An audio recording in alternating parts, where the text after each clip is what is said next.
അങ്ങനെ എന്തായാലും ഞായറാഴ്ച champions trophy final India versus New Zealand മത്സരം നടക്കുമ്പോൾ നോർത്ത് ഇന്ത്യൻ ചാനലുകളും ഹിന്ദി ചാനലുകളും എല്ലാം ചോദിക്കുന്ന ഒരു ചോദ്യം, രോഹിത് ശർമ്മയുടെ അവസാനത്തെ ഇന്നിങ്സ് ആയിരിക്കുമോ?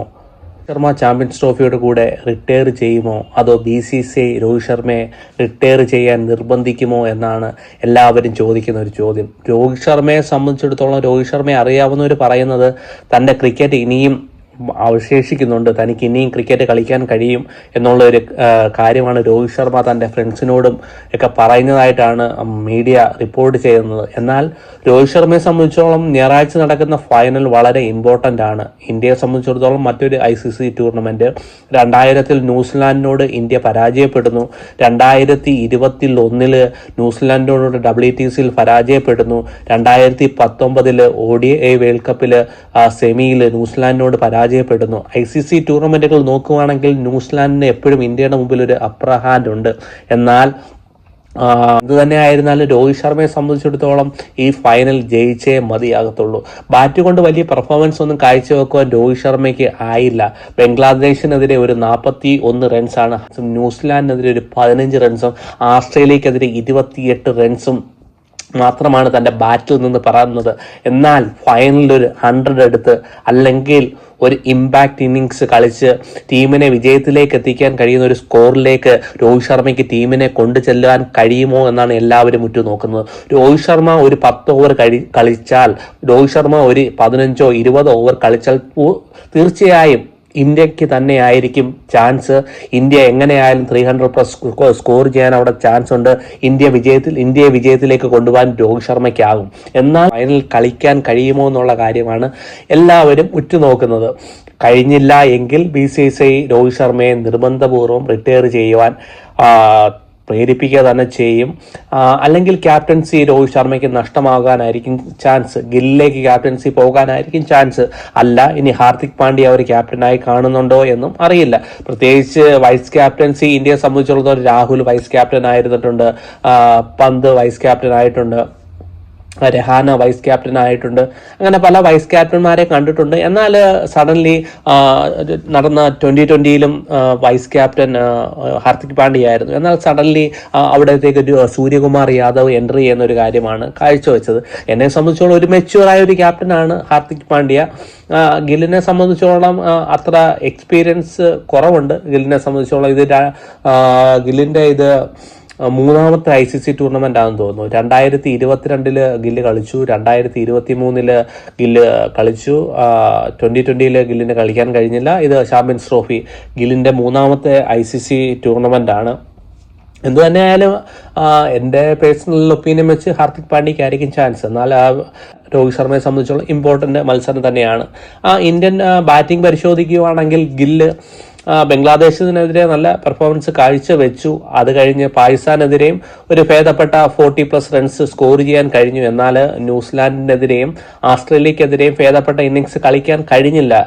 ഗില്ലിനെ സംബന്ധിച്ചോളം ICC ടൂർണമെന്റുകളിൽ പ്രധാനപ്പെട്ട മത്സരങ്ങളിൽ ഗില്ല് റണ്ണ് കണ്ടെത്തുന്നില്ല എന്നുള്ളൊരു പ്രശ്നം അവിടെ നിൽക്കുന്നു. ഫൈനലിലായാൽ പോലും ഗില്ലിന്റെ തട്ടകമായിരുന്നു നരേന്ദ്രമോദി സ്റ്റേഡിയം.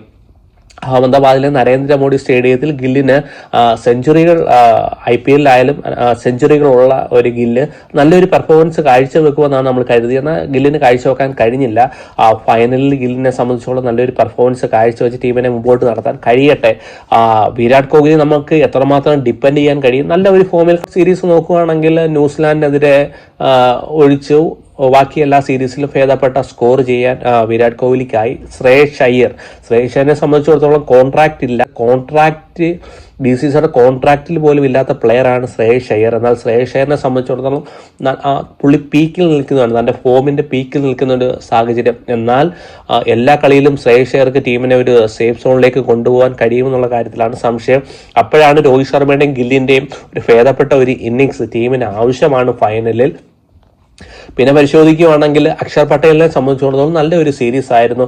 ഭേദപ്പെട്ട റൺസ് കണ്ടെത്താൻ അക്ഷർ പട്ടേലിനുമായി ന്യൂസിലാൻഡുമായിട്ട് ഇന്ത്യ തകർച്ച നേരിട്ടപ്പോൾ ഒരു 40+ റൺ എടുത്ത് ടീമിനെ ഒരു ഭേദപ്പെട്ട സ്കോറിലേക്ക് കൊണ്ടെത്തിക്കാൻ അക്ഷർ പട്ടേലിനും ആയി.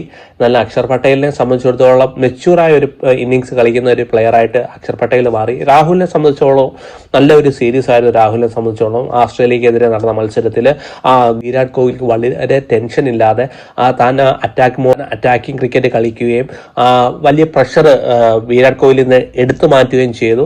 നല്ലൊരു മെച്യൂർ ഇന്നിങ്സ്. പിന്നെ ഹാർദിക് പാണ്ഡ്യയെ സംബന്ധിച്ചിടത്തോളം ഹാർദിക് പാണ്ഡ്യയും ബാറ്റ് കൊണ്ടും ബോൾ കൊണ്ടും നല്ല ഒരു ഓൾറൗണ്ടർ, എല്ലാ ടീമും ആഗ്രഹിക്കുന്ന ഒരു ഓൾറൗണ്ടറാണ് ഹാർദിക് പാണ്ഡ്യയെ കൂട്ടുള്ള ഒരു പ്ലെയർ. ബാറ്റ് കൊണ്ടായാലും പഴയ ബോൾ കൊണ്ടായാലും ബാറ്റിംഗ് പൊസിഷനിലായാലും നമ്പർ 5 6 7 ഏത് പൊസിഷനിൽ വേണമെങ്കിലും ഹാർദിക് പാണ്ഡ്യ യൂട്ടിലൈസ് ചെയ്യാൻ കഴിയുന്നതാണ് നമ്മുടെ ഒരു അഡ്വാൻറ്റേജ്. കാഴ്ചവെക്കാൻ ജഡേജയ്ക്കും കഴിയട്ടെ. ഇതാണ് നമ്മുടെ ബാറ്റിംഗ് ലൈനപ്പ്. ഈ ബാറ്റിംഗ് ലൈനപ്പ് എല്ലാ ടീമിനെ സംബന്ധിച്ചോളം ഒരു ഡേഞ്ചറസ് ബാറ്റിംഗ് ലൈനപ്പാണ്. കറണ്ട് ഫോം നോക്കുകയാണെങ്കിലും ICC റാങ്കിങ്ങിൽ 1ാം സ്ഥാനത്ത് ഇരിക്കുന്ന ഗില്ലും 4ഉം 5ഉം സ്ഥാനത്ത് ഇരിക്കുന്ന രോഹിത് ശർമ്മയും വിരാട് കോഹ്ലി ഏഷ്യാരും നമ്പർ 10 ഉണ്ട്. എന്തുകൊണ്ടും നല്ലൊരു ഫുൾ പാക്കേജാണ്. എന്തുകൊണ്ടും ഇന്ത്യക്ക് ഈ ICC ടൂർണമെന്റ് കളഞ്ഞു കുളിക്കാൻ പാടില്ല. ഈ ടീമിനെ വെച്ചുകൊണ്ട് തന്നെ ജയിക്കാൻ ഇന്ത്യക്ക് കഴിയട്ടെ. പ്രത്യേകിച്ച് നമുക്കറിയില്ല, ഈ ICC ടൂർണമെന്റ് നമ്മൾ കപ്പടിക്കുമ്പോൾ വിരാട് കോഹ്ലിയും രവീന്ദ്ര ജഡേജയും രോഹിത് ശർമ്മയും റിട്ടയർ ചെയ്യുമോ, അത് നമുക്കൊരു പ്രയാസമായി തീരുമോ, ഇവരെയൊക്കെ ICC ടൂർണമെന്റ് ആയിരിക്കുമോ എന്ന കാര്യത്തിലും സംശയമുണ്ട്. പക്ഷേ വിരാട് കോഹ്ലിയെ സംബന്ധിച്ചിടത്തോളം രവീന്ദ്ര ജഡേജയെ സംബന്ധിച്ചിടത്തോളം ഒരു 2 വർഷത്തെ ക്രിക്കറ്റ് അവരിൽ അവശേഷിക്കുന്നുണ്ട് അവരുടെ പെർഫോമൻസ് കാണുമ്പോൾ. എന്നാൽ രോഹിത് ശർമ്മയുടെ കാര്യത്തിൽ സംശയമുണ്ട്. എന്നാലും ഹിറ്റ്മാനെ നമുക്കിനി ഒരു ODIയിൽ നഷ്ടപ്പെടുമോ എന്നുള്ള കാര്യം ഞായറാഴ്ച കഴിയുമ്പോൾ അറിയാം. എന്തായാലും കപ്പ് ഉയർത്തി ടീമിനെ വിജയിപ്പിക്കാൻ രോഹിത് ശർമ്മയ്ക്കാവട്ടെ. കപ്പ് ഉയർത്തുന്ന രോഹിത് ശർമ്മയുടെ വാക്കുകൾക്ക് എപ്പോഴും പവർ ഉണ്ടായിരിക്കും. വാക്കുകൾ കേൾക്കാൻ BCCI തയ്യാറാകും. കപ്പ് ഉയർത്തി രോഹിത് ശർമ്മയ്ക്ക് പിന്നെയും കുറച്ചു നാളും കൂടെ ടീമിനെ മുമ്പോട്ട് നയിക്കാൻ കഴിയട്ടെ.